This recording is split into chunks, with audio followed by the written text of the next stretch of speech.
cho mong nghe thâu ngã ơn mà là khỏe ba thì dễ mà biết dễ mọi ngày mẹ biết đâu lấy nghe về nhưng mà nó sẽ nghe thâu mà cả mà lẽ nghe để mó sẽ mi nhảy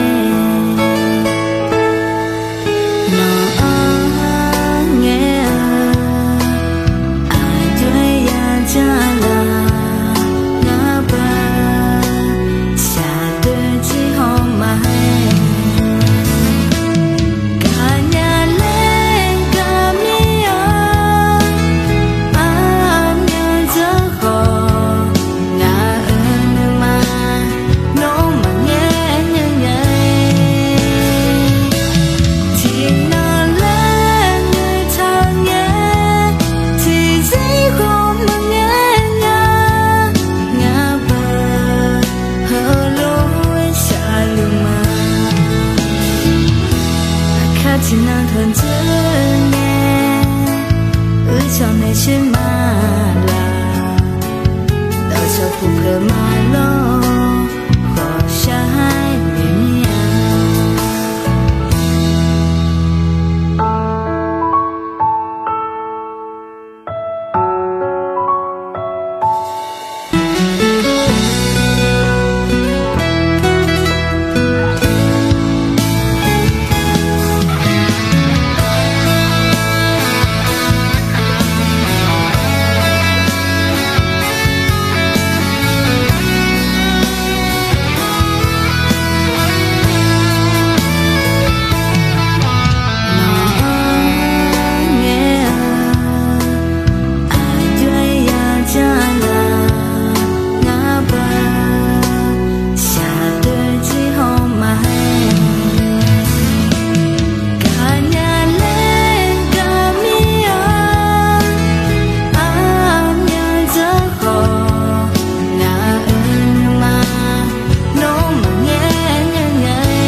giá xa hàng ngày